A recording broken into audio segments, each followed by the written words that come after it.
할렐루야. 이 시간 천국을 소유한 자라는 제목으로 말씀 강론하겠습니다. 우리가 이 세상을 정말로 단순히 크게 두 부류로 나눈다면 천국을 소유한 사람과 천국을 소유하지 못한 사람으로 나눌 수가 있습니다. 천국을 소유한 사람, 천국을 발견한 사람은 예수님을 주와 그리스도로 믿고 또 만난 사람을 의미하는 것입니다. 반면에 천국을 발견하지 못한 사람, 천국을 알지 못하는 사람은 예수님을 믿지 않는 사람을 의미하는 것이죠. 본문은 예수님이 주신 천국의 비유입니다. 감추인 보화 비유와 값진 진주의 비유라고 일컬어집니다. 이 본문의 두 가지 비유는 모두 예수님을 주와 그리스도로 믿는 사람, 그리고 주와 그리스도로 믿고 받아들이고 그 천국을 소유하고 경험한 사람에 대해서 말씀하고 있습니다. 특별히 천국을 소유한 사람의 기쁨이 얼마나 큰 기쁨이고 얼마나 놀라운 기쁨이고 얼마나 큰 기쁨인가를 우리 가운데 말씀하고 있습니다. 단지 첫 번째 비유와 두 번째 비유의 차이가 있다면, 이 첫 번째 비유에는 농부가 우연히 밭을 갈다가 보화를 발견했다라고 말씀합니다. 그러나 두 번째 비유에는 이 진주 장사가 전문 프로라고 하죠. 전문 장사꾼인 진주 장사가 좋은 진주를 구하고 찾다가 극히 값진 진주를 발견했다는 것입니다. 첫 번째 비유에서 농부가 우연히 밭을 갈다가 보화를 발견한 것은 마치 예수님을 믿게 된 동기가 우연의 경우일 거라는 것입니다. 우연의 경우라고 할 수가 있는 것입니다. 내가 태어나고 보니까 믿는 집안에서 태어난 거예요. 내 의지와 상관없이 믿는 집안에서 태어난 겁니다. 또 믿는 사람과 결혼해서 나의 배우자로 의해서 내가 결혼했던 그쪽 집안의 신앙의 영향을 받아서 예수를 믿은 경우가 있습니다. 또 믿는 친구가 내 곁에 있었기 때문에 내가 우연히 같이 교회를 갔다가 복음을 듣게 되고 구원을 받게 되는 경우를 의미한다라고 볼 수가 있습니다. 어쩌면 우리 대부분의 사람들은 다 이러한 부류에 속하지 않았나 생각됩니다. 내가 진리를 정말로 내 스스로 연구하고 찾고 구해서 나왔기보다는 우리 집안이 또 내 친구가 그렇게 전도하고 해서 내가 나온 경우가 많이 있는 것이죠. 두 번째 비유에서는 진주 장사 같은 경우는 좋은 진주를 구하고 또 발견한 것은 마치 믿게 된 동기가 스스로 진리를 찾고 스스로 진리를 구하면서 발견한 경우라고 할 수 있습니다. 인생이 무엇인지 진지하게 고민해 본 사람, 그리고 내가 이렇게 살아도 되는가 진지하게 생각해 본 사람, 그리고 번민도하였던 사람, 나의 근원은 어디서부터 왔고 또 나는 어디로 가는가 진지하게 생각하면서 이렇게 진리를 찾다가 마침내 성경을 읽게 되고 구원을 받은 경우라는 것입니다. 종종 보면 이러한 사람들도 우리 가운데 있기도 합니다. 어쨌든 간에 이 두 가지의 어느 동기로 믿었든 간에 중요한 사실은 이 두 부류가 다 예수님을 주와 그리스도로 만났고 믿었다는 것입니다. 두 경우 다 예수님을 만나고 예수님이 누군지 알게 되었다는 것이죠. 오늘의 본문을 첫 번째 본문을 중심으로 해서 우리가 함께 살펴보면서 은혜 받기를 원합니다. 첫 번째 비유를 보시면 이 천국을 발견한 사람이 마치 감추인 보화를 발견한 자와 같다라고 말씀하고 있습니다.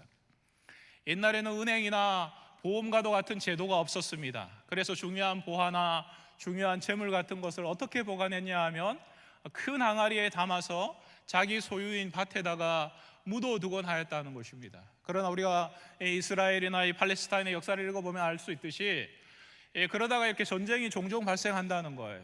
전쟁이 나면 그 보화의 주인이 전쟁터에 나아가서 참전할 수가 있는 거죠. 그리고 나서 그 전쟁터에서 죽고 만 것입니다. 그러면 그 보화는 어디에 숨겨져 있고 어디에 묻혀져 있는지가 새까맣게 잊혀지고 마는 것입니다. 그러다가 세월이 지나고 나서 우연히 어떤 사람이 밭을 갈다가 이 보화가 숨겨져 있던 밭을 갈게 되는 경우가 있다는 것입니다. 그래서 예수님이 이 지금 비유를 들어서 이야기하는 것도 그러한 시대적인 어떤 일들이 있었기 때문에 그 쉬운 비유를 들어서 말씀을 해주고 있는 것입니다. 그런데 우리가 주목해 보기를 원하는 것은 이 밭에 감추인 보화를 발견한 사람을 주목해 봤으면 좋겠습니다. 우리 44절 다시 한번 읽어볼까요? 시작. 천국은 마치 밭에 감추인 보화와 같으니 사람이 이를 발견한 후에 숨겨두고 기뻐하며 돌아가서 자기의 소유를 다 팔아 그 밭을 사느니라. 아멘. 이 밭에 감추인 보화를 발견한 사람을 주목해 봤으면 좋겠습니다. 어떻게 행동하냐 하면, 이 밭에 감추인 보화를 발견한 사람이 얼마나 우리가 기뻤을까 한번 생각해 볼 수가 있습니다.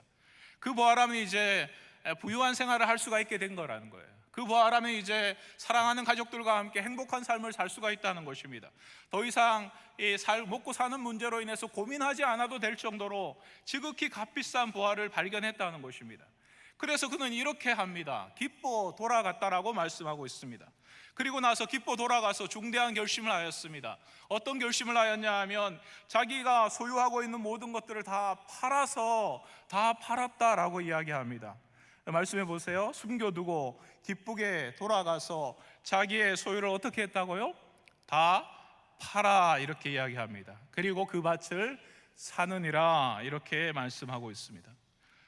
이 사람이 기쁜 마음으로 돌아와서 자기의 모든 소유를, 그가 살던 집들, 그가 소유하고 있던 모든 것들을 다 팔아버릴 때, 그 주위에 있던 이웃 사람들, 함께 오랫동안 같이 살았던 사람은 그 사람을 도저히 이해할 수가 없었을 것입니다. 아니, 저 사람이 어느 날 갑자기 왜 이러느냐? 아니, 왜 저러지? 무슨 일이 생겼나? 혹시 이 정신이 약간 오락가락 하는 건 아닌가? 이렇게 생각할 수가 있다는 거예요. 아무것도 바뀐 것이 없는데 어느 날 돌아오더니 갑자기 그 모든 것을 팔기 시작하는 거예요. 그리고 기뻐하면서 막 이렇게 영문도 모르는 채 그렇게 막 하더라는 거죠. 마찬가지입니다. 예수님을 믿는 우리들, 천국을 발견한 우리는 이전에 즐겼던 것, 이전에 우리가 소중히 여겼던 것을 버리고 정말 보화가 되시고 정말 소중하신 예수 그리스도를 믿고 고백하고 따르는 자들이 된 것입니다. 할렐루야. 우리가 찬송가 94장에 주 예수보다 더 귀한 것이 없네라는 찬양을 드립니다. 그 가사를 보시면, 이전에 즐기던 세상 일도 주 사랑하는 마음 뺏지 못한다, 이렇게 고백을 합니다. 그렇습니다. 우리가 정말 예수 그리스도를 인격적으로 만나고 예수 그리스도를 믿게 된다면, 그러한 찬양의 고백이 실제로 그냥 노래가 아니라 우리의 신앙의 고백이고 우리의 사랑의 고백일 줄로 믿습니다. 그러나 이 천국을 발견하지 못한 사람은 죽었다 깨어나는 한이 있더라도 이처럼 예수님을 믿고 천국을 발견한 사람들의 기쁨을 이해할 수가 없는 것입니다. 예수님을 믿고 예수님을 구주로 섬기고 또 예수님을 신랑으로 모시고 또 예수님을 친구로 여기면서 살아가고 있는 우리 같은 사람을 이 세상 사람들은 절대로 이해할 수도 없고 알 수가 없습니다. 왜냐하면 예수 믿는 사람들은 오직 성령으로만 이 일이 가능하기 때문입니다. 성령을 받은 사람만이 예수님을 구주로 믿게 되는 것이고, 성령을 받은 사람만이 예수님이 나의 주님이심을 전인격이 반응하면서 그 모든 것보다 귀한 것이 없습니다라고 고백할 수 있기 때문입니다.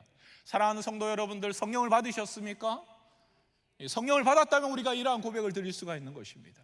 성령을 받았기 때문에 예수님이 주와 그리스도이심을 고백하게 되는 것이고, 그 주와 그리스도인 예수님 앞에 내 모든 것들을 드리고 그렇게 주님을 따라가더라도 내가 전혀 소운하거나 아깝지 않고 기쁨으로 그렇게 따라갈 수가 있는 것입니다. 예수님을 위해서라면 시간과 물질도 다 드리는 사람들, 인생까지도 드릴 수 있는 사람, 심지어 나의 생명까지 드릴 수 있는 사람이라고 고백하는 사람들은 바로 성령을 통해서 예수님을 인격적으로 만났기 때문인 것입니다. 이 세상 사람들이 볼 때는 오늘같이 이렇게 일요일은 쉬어야 되는 날입니다. 또 볼 일도 봐야 되고 또 재미있는 놀러도 가야 되고 쉬어야 되는 이 일요일입니다. 그런데 일요일 날 예수 믿고 성령 받고 예수 믿는 사람들은 어떻게 사냐 하면 시간을 드립니다. 또 마음을 드립니다. 또 피땀 흘려서 벌었던 물질까지 드리면서 이 거룩한 주일을 드리는 것은 바로 예수님을 인격적으로 만나고 그 주님을 가장 귀한 보배로 알고 있기 때문에 가능한 것이라는 겁니다. 사랑하는 오후 예배 나오신 모든 성도님들, 그러한 마음으로 오늘도 예배 나오신 거 맞으시죠? 네, 할렐루야. 그렇습니다. 세상 사람들 우리를 절대 이해할 수가 없습니다. 우리 같은 사람들이 이해할 수 없습니다. 그러나 보화를 발견한 사람, 정말로 예수 그리스도를 인격적으로 만난 사람은 이렇게 할 이유가 충분하고도 또 넘치고도 넘치는 것입니다. 우리가 주일날 예배 와서 이렇게 나와서 예배 드리는 것은 그 주님이 우리의 구원자가 되시고 우리의 또한 생명의 주님이 되시기 때문에 우리의 시간을 넉넉히 드려야 되고, 오히려 더 드리지 못한 것이 안타깝고 오히려 더 많이 나오지 못하는 것이 안타깝다라고 생각하는 것이 바로 생명의 주님을 만난 사람의 특징인 것입니다. 또한 이 주일을 나와서 예배를 드리면서 그냥 몸으로만, 그냥 빈몸으로 오는 것이 아니라 내가 정말로 피땀 흘려서 벌었던 그 물질까지도 아낌없이 드릴 수 있는 것도 우리가 사랑하는 주님 때문에 사랑으로 우리의 물질을 드리는 것입니다. 또한 우리가 주님 앞에 나와서 예배할 뿐만 아니라 몸된 교회를 섬기는 것도 그 주님을 우리가 만났고 그 주님을 경험했기 때문에 우리가 그렇게 사는 줄로 믿습니다. 오늘 보화를 발견한 사람도 그렇게 할 이유가 넘치고도 넘칩니다. 그 보화만 있다면 더 이상 어려움 없이 살 수 있게 된 거예요. 그 보화는 이제 그의 인생 가운데 그야말로 로또의 이 광고 문구처럼 이 대박이 난 거예요. 인생 역전이 된 거라는 거죠. 마찬가지입니다. 거룩한 백성들이 어떻게 인생 역전이 되었습니까? 예수 그리스도를 인격적으로 만나고 그분을 주님으로 모시고 살았기 때문에 우리는 인생 역전이 된 사람들입니다. 믿으십니까? 정말로 인생 역전이 된 사람들은 우리입니다.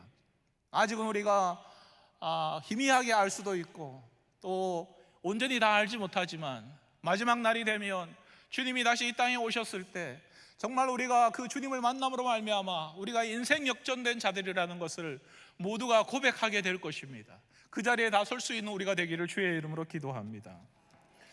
우리는 왜 이렇게 그러한 확신 가운데, 그러한 믿음 가운데 사는 걸까요? 어떻게 우리가 이 예수님이 우리의 참 보배가 되시고 참 보아입니다라고 고백하고 사는 걸까요? 그것은 바로 성령을 받은 사람, 성령을 받고 예수 그리스도를 믿는 사람은 예수님이 누구신지 그분의 인격을 정확하게 안다는 거예요. 예수님이 누구신가를 알기 때문에 그분 앞에 신뢰를 드리고 그분 앞에 우리의 인생을 드릴 수가 있는 것입니다. 또 무엇을 아냐 하면 그 예수 그리스도께서 우리 가운데 어떠한 일을 행해 주셨는지, 나를 위해서 어떠한 일을 행하셨는지 그 예수님의 사역을 알기 때문에 우리가 기꺼이 드리고 더 드리기를 원하는 마음으로 살 수 있다는 것입니다. 그렇다면 먼저 예수 그리스도는 어떠한 분이십니까? 예수 그리스도의 인격은 무엇입니까? 우리는 예수님을 그냥 단순히 종교적인 능력이 비범한 사람 정도로 믿고 따르고 있는 것이 아닙니다. 우리는 예수님이 종교적인 능력이 특출한 사람이라고 생각하고 그냥 단순히 따라가고 있는 것이 아닙니다. 우리는 도덕이나 윤리교과서에서 학교에서 배우고 가르쳐왔던 것처럼 단순히 예수님이 4대 성인 중에 한 분이기 때문에 이 예수님을 따르고 믿고 있는 것이 아닙니다. 그렇기 때문에 우리가 우리의 인생을 걸고 주님을 따라가는 것이 아닙니다. 우리 예수 그리스도는 누구시냐 하면 참 하나님이시면서 또한 참 사람이심을 믿기 때문에 우리가 주님을 섬기고 따라가는 것입니다. 아멘이시죠? 예수님은 단순히 이 땅에서 태어나신 분이 아닙니다. 물론 2000여 년 전에 이 땅에 예수님께서 사람의 몸을 입고 태어나셨습니다. 그러나 그보다 훨씬 오래전에, 창세전에 그분은 독생자 하나님 아버지의 독생자로서 하늘 아버지의 아들로서 하늘에서 태어나신 분이 우리 주 예수 그리스도라는 겁니다. 그리고 이 예수님이 드디어 이미 아담이 범죄하고 나서 하나님께서 창세기 3장 15절에 이미 약속하셨던 것처럼 여자의 후손이 와서 뱀의 머리를 상하게 하고 뱀의 머리를 깨트릴 터인데, 그 약속하신 그 메시아, 그 여자의 후손이 바로 예수 그리스도신 것이요. 그리고 그 예수님이 이 아브라함을 통해서 다시 하나님께서 약속하셨습니다. 아브라함의 후손, 거기서 너희 자손, 이 자손이라고 했을 때 단수를 쓰고 있다는 거예요. 하나님께서 무별과도 같은 아브라함의 자손들을 주신다고 하셨는데 대적의 성문을 취하는 그 자손은 단수로 쓰고 있다는 거예요. 그 대적의 성문을 취하는 분이 바로 예수 그리스도, 인류의 구원자가 오신다라고 약속을 주셨다는 거예요. 그리고 나서 구약의 모든 선지자들이 이 예수 그리스도께서 오신다고 말씀하고 약속하고 계셨는데, 그분이 마침내 이 땅에 오셨는데, 그리고 사람이 되셔서 나신 분이 우리 구주 예수 그리스도라는 거예요. 이 예수님을 믿으시는 거죠? 이 예수님의 인격은 그렇다는 겁니다. 신성과 인성을 지니신 분, 참 하나님인 동시에 참 사람인 분이 우리가 믿고 우리가 고백하는 예수 그리스도라는 겁니다. 그렇다면 이러한 인격을 가지신 분, 참 하나님이시면서 참 사람이신 예수 그리스도께서 이 땅에 오셔서 행하신 일은 무엇일까요? 우리를 위해서 어떠한 사역을 행하셨기 때문에 우리가 변치 않고 동일한 마음으로, 더 사랑하는 마음으로, 더 뜨거운 마음으로 그분을 섬기고 그분을 따라가며 그분을 향해서 기뻐하는 마음으로 살기를 소원하는 걸까요? 참 하나님이면서 참 사람이신 예수님은 우리를 위해서 자기의 목숨을 아끼지 아니하시고 우리를 위해 대신하여 죽어주신 분이 예수 그리스도라는 겁니다. 죄가 전혀 없으신 그분이 우리의 죄와 우리의 허물을 용서하기 위해서, 우리의 죄와 허물로부터 우리를 건져넣어서 이제 참 생명의 길로 들어가 그 생명 안에 숨쉬고 호흡하고 누릴 수 있도록 해주기 위해서 그분이 십자가에 대신 죽어주셨다는 것입니다. 그런데 만약에 예수님께서 십자가의 죽으심으로 그분의 사역이 끝나고 말았다면 이것은 단지 슬픈 사랑의 이야기로 끝나는 것이죠. 그러나 우리가 확실히 믿고 또한 입술로 고백하고 그렇게 우리가 신앙하고 있는 것은 우리를 위해서 죽으셨던 그 예수 그리스도께서 죽음에서 다시 살아나셔서 부활하셨다는 거예요. 할렐루야. 성령의 능력으로 부활하셨고 우리의 구원은 실패가 없는 확실한 구원임을 세계 만방 가운데, 온 세상 만방 가운데 나타내셨다는 겁니다. 그리고 이 예수님의 부활하심으로 말미암아 드디어 온 인류가 갇혀 있었던 그 사망의 권세, 그리고 이 사망의 권세가 마치 정갈의 독처럼 쏘아대는 그 죄악으로부터 예수 믿는 사람, 이 은혜의 언약을 믿는 사람을 건져내시고 구원하신 사건이 이 예수님의 십자가의 죽으심과 부활의 사건이라는 것입니다. 그리고 예수님은 하늘로 올리셨습니다. 그리고 성경에 약속하신 것처럼 예수 그리스도께서 다른 보혜사를 보내시겠다라고 하셨고 그 다른 보혜사가 와서 우리를 진리 가운데 인도하시고 진리를 깨달아 알게 하시고 진리 가운데 또한 든든히 서도록 하시겠다고 하셨는데 그 성령님을 실제로 보내주셨다는 거예요. 하늘로 올리신 그분이 성령을 보내주셨습니다. 그리고 그 성령께서 우리의 이 죽을 수밖에 없는 몸에 지금 주인으로 와 계신다는 거예요. 성령이 우리 성도님들의 이 몸의 주인으로 와 계심을 믿으십니까? 믿으셔야 하는 거예요. 우리는 그 성령 하나님을 주인으로 모시고 살고 있는 겁니다. 그 성령 하나님은 예수 그리스도께서 보내어 주시겠다 약속하셨던 다른 보혜사이신 것입니다. 우리 몸을 성전 삼으시고 우리 안에 들어와 계시는 그 성령 하나님은 우리와 함께 영원토록 함께 하십니다. 우리를 떠나지 않으신다라고 약속하셨습니다. 그러면서 어떤 일을 하시냐 하면 우리가 주의 나라에 갈 때까지 우리를 능력의 팔로 붙들어 주시고 우리가 넘어지면 일으켜 세워 주시고 우리가 또한 우리의 달려갈 길들을 잘 달려갈 수 있도록 붙드시고 지키시고 함께 하시는 분이 우리 성령 하나님이라는 거예요. 그런데 이 성령 하나님을 예수님께서 뭐라고 부르셨냐 하면 다른 보혜사라고 부릅니다. 이 보혜사라는 뜻은 돕는 자, 상담자, 위로자라는 뜻입니다. 그런데 예수님께서 분명히 이 성령을 일컬어 다른 보혜사라고 이야기를 한 거예요. 이 다른 보혜사라고 이야기했다는 것은 이 원래 보혜사인 분이 계시다는 거예요. 원 보혜사가 계시다는 거예요. 그러면 성경이 말씀하는 우리 믿는 성도들을 위해서 오신 원 보혜사는 누구실까요? 대답하지 않으셔도 좋습니다. 속으로 대답하시면 됩니다. 원보혜사는 누구냐 하면 다른 보혜사를 보내겠다고 하신 예수 그리스도가 원보혜사인 거예요. 그 예수님이 제자들과 함께 하시면서 그들에게 돕는 자가 되셨고 상담자가 되셨고 위로자가 되셨고 그들을 진리 가운데 가르치셨고 진리 가운데 세우셨던 분이 예수 그리스도시고 그 원보혜사시죠. 그리고 그 예수님께서 뭐라고 하셨냐 하면 하늘로 올리시고 다른 보혜사, 곧 예수님이 하셨던 일과 동일한 일들을 할 수 있도록 하기 위해서 제자들과 함께 하셨던 그 예수님과 동일한 일을 하기 위해서 우리와 함께 하도록 하기 위해서 성령 하나님을 보내어 주셨다는 겁니다. 이 성령 하나님, 제3위 하나님을 인격적으로 깊이 사랑할 수 있기를 주의 이름으로 축복합니다. 이분의 인도하심을 따르시기를 주의 이름으로 기도합니다. 이 성령 하나님을 사랑하시길 주의 이름으로 기도합니다.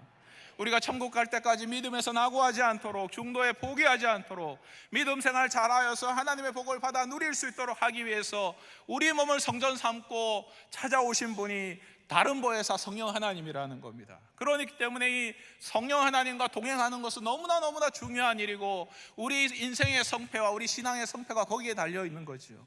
그래서 성경에서 우리에게 지속적으로 이야기합니다. 성령의 충만을 받으라, 명령인 거에다. 성령의 충만을 받으라, 성령을 근심케 하지 말라, 성령을 소멸하지 말라, 이렇게 명령하시는 이유가 바로 예수님의 역할을 대신하기 위해서 오신 성령 하나님께서 우리 가운데 함께 하시고 그분을 통해서만 우리가 승리의 신앙생활을, 또 축복받는 신앙생활을 할 수 있기 때문인 것입니다. 이 성령님과 늘 동행하는 우리 모두가 되기를 주의 이름으로 기도합니다. 그리고 이 약속하신 보혜사 성령님, 다른 보혜사를 보내주신 그분께서 지금 하나님 보좌 우편에서 그냥 쉬고 계시지 않으시다는 거예요. 그 예수 그리스도께서 뭘 하고 계시냐 하면 우리를 위해서 하나님 보좌 우편에서 간구하고 계시다라고 말씀하고 있습니다. 우리는 때로 이 예수님의 간구하심을 잊어버리고 살 때도 있습니다. 나를 위해서 기도하고 계시다는 그분을 잊어버리고 절망하고 또 쓰러지고 넘어져서 살아갈 때가 있습니다. 그러나 예수님께서 하루도 쉬지 않고 1초도 쉬지 않고 하나님 보좌 우편에서 우리를 위해서 중보기 다하고 계십니다. 우리가 주신 사명을 잘 감당할 수 있도록 하기 위해서 예수님께서 우리에게 필요한 지혜와 능력과 은혜가 충만히 공급될 수 있도록, 그 사랑이 물붓듯이 공급될 수 있도록 기도하시는 분이 우리 예수님을 믿으시기를 주의 이름으로 기도합니다. 또 우리가 이 땅에 살면서 겪는 어려움들과 절망감들과 시험 때문에 우리가 그 가운데 좌절할 때마다 이 시험을 잘 감당하도록 하기 위해서 기도하고 계신 분이 예수 그리스도라는 겁니다. 혹시 시험 가운데 있는 분이 계십니까? 혹시 어려운 일로 인해서 절망하는 분이 계십니까? 예수님이 당신을 위해서 기도하고 계십니다. 그 예수님을 힘입어서 일어나시기를 주의 이름으로 기도합니다. 그리고 그 예수님께서 마침내 어떻게 하겠다고 하셨냐 하면 마침내 이 땅에 다시 오겠다라고 약속하셨습니다. 예수님이 이 땅에 다시 올 때 성령을 받은 사람, 예수님을 사랑하는 사람, 또 그 주님을 소망하고 살았던 사람은 그날이 구원의 날이 되는 것입니다. 완벽한 구원의 날, 다시 없는 영원한 구원의 날이 되는 것입니다. 반면에 주님을 한편으로는 섬긴다고 하면서도 여전히 세상을 사랑하고 주의 뜻대로 살지 않는 사람은 그 예수님이 오실 때 어쩌면 두려워하면서 그 주님을 맞을 수도 있는 것입니다. 우리 사랑하는 모든 성도님들, 그 주님이 오실 때 기쁨으로 맞을 수 있기를 주의 이름으로 기도합니다. 왜 우리가 기쁨으로 맞아야 될까요? 예수님이 왜 이 땅에 다시 오시는 걸까요? 그것은 영원한 하늘나라, 영원히 그분과 함께 왕노릇 할 수 있도록 하기 위해서, 우리를 그분과 함께 그 왕노릇 하는 자리로 앉히기 위해서 오신다는 겁니다. 그날이 우리의 소망이 되기를 주의 이름으로 기도합니다. 이것이 우리가 믿는 예수 그리스도시고, 이것이 우리가 믿는 예수 그리스도께서 하신 일인 것입니다. 이 사도신경의 고백을 다시 한번 풀어서 말씀드린 겁니다. 예수님을 누구신지를 알고 또 예수님이 우리에게 어떤 일을 행하시는가를 아는 사람은 오늘의 본문과도 같이 기쁨으로 즐거워하는 마음으로 자기 소유를 다 팔아서 그 밭을 사는 사람과 동일합니다. 그 밭을 사야 될 이유가 넘치고도 넘치기 때문인 것입니다. 사랑하는 우리 성도님들, 마음속에 이 주님을 사랑하는 마음이 넘치고도 넘쳐야 될 이유가 늘 끊이지 않기를 주의 이름으로 기도합니다. 이 성경에 보시면 특별히 기독론, 예수 그리스도에 대해서 말씀하고 있는 것, 예수님이 누구시고 그분이 어떠한 일을 행하셨는가를 집중적으로 말씀하고 있는 성경이 골로새서입니다. 골로새서, 기독론을 다루고 있는 성경. 에베소서와 쌍벽을 이루는 성경인데, 에베소서는 교회론, 이 골로새서는 기독론입니다. 근데 기독론의 이 서신 가운데 2장 2절 3절은 이렇게 말씀합니다. 같이 합독해 보실까요? 시작. 사랑 안에서 연합하여 확실한 이의 모든 풍성함과 하나님의 비밀인 그리스도를 깨닫게 하려 함이니 그 안에는 지혜와 지식의 모든 보화가 감추어져 있느니라. 아멘. 이렇게 이야기합니다. 하나님의 비밀인 그리스도를 깨닫게 하려 함이니 그 안에는 지혜와 지식의 모든 보화가 감추어져 있느니라. 예수 그리스도 안에 이 보화가 감추어져 있다는 것입니다. 성령을 받은 사람은 이 보화를 발견한 사람입니다. 이 보화를 믿음의 눈으로 본 사람이고, 믿음의 손으로 만진 사람이고, 믿음으로 그것을 붙들고 있는 사람이 바로 성령을 받은 우리라는 것입니다. 아멘이시죠? 그러니까 성령을 받은 사람, 이 보화를 발견한 사람은 이렇게 외칠 수가 있는 것입니다. 복음이면 충분합니다. 우리 한번 따라서 같이 한번 외치겠습니다. 시작. 복음이면 충분합니다. 할렐루야. 그렇습니다. 복음이면 충분합니다. 우리가 일평생 그 복음 안에 있는 것들을 찾고 찾아도 우리가 다 못 찾을 겁니다. 누리고 눌어도 다 누리지 못한다는 거예요. 내가 이미 복음을 다 알고 있다라고 착각하지 마시기 바랍니다. 우리가 알고 있는 복음은 정말로 지극히 작은 부분이라는 것을 늘 잊지 않으시고 이 복음을 알아가시기를 간절히 소망하고 더 알아가시기를 주의 이름으로 기도합니다. 이 예수 그리스도 안에 있는 보화를 발견하고 정말 이 보화를 위해서 인생을 걸었던 신구약의 대표적인 인물이 두 사람이 있습니다. 첫 번째 모세입니다. 모세는 이렇게 했다라고 히브리서 11장은 말씀합니다. 같이 읽어보실까요? 시작. 믿음으로 모세는 장성하여 바로의 공주의 아들이라 칭함받기를 거절하고 도리어 하나님의 백성과 함께 고난받기를 잠시 제약의 낙을 누리는 것보다 더 좋아하고 그리스도를 위하여 받는 수모를 애굽의 모든 보화보다 더 큰 재물로 여겼으니 이는 상 주심을 바라봅니다. 아멘. 믿음의 사람 모세는 이렇게 했다고 이야기합니다. 보화이신 예수 그리스도를 얻기 위해서 그분 때문에 받는 고난을 애굽 곧 세상의 모든 보화보다 더 큰 재물로 여겼다라고 말씀합니다. 왜냐하면 그는 하늘나라의 상급을 주시는 그 하나님, 그 예수 그리스도를 바라봤기 때문이라는 것입니다. 우리 사랑하는 우리 성도님들, 모세처럼 예수님을 위해서 고난받기를 두려워하지 마시고 오히려 하늘 상급 바라보시고 기쁘게 주와 복음을 위해 살아가는 우리가 되기를 주의 이름으로 기도합니다. 또 신약의 대표자는 사도 바울입니다. 빌립보서 3장 7절 8절은 이렇게 이야기합니다. 같이 읽어보실까요? 시작. 내가 그리스도를 위하여 다 해로 여길 뿐더러 또한 모든 것을 해로 여기면 내 주 그리스도 예수를 아는 지식이 가장 고상하기 때문이라. 내가 그를 위하여 모든 것을 잃어버리고 배설물로 여기면 그리스도를 얻고. 아멘. 사도 바울은 예수님을 발견한 이후에 이전에 소중히 여겼던 모든 것을 배설물로 여겼다라고 이야기합니다. 그리고 예수님을 붙잡기 위해서 내가 그것을 잡으려고 달려간다라고 전심전력해서 달려가고 있다라고 말씀하고 있습니다. 우리도 예수 그리스도를 더 알기를 소망하시고 또 바울처럼 그렇게 달려가는 우리가 될 수 있기를 주의 이름으로 기도합니다. 사랑하는 성도님들은 성령을 받으셨습니다. 그리고 이미 이 예수님을 믿고서 사랑하는 분들이십니다. 천국의 기쁨이 무엇인가를 아시는 분들이십니다.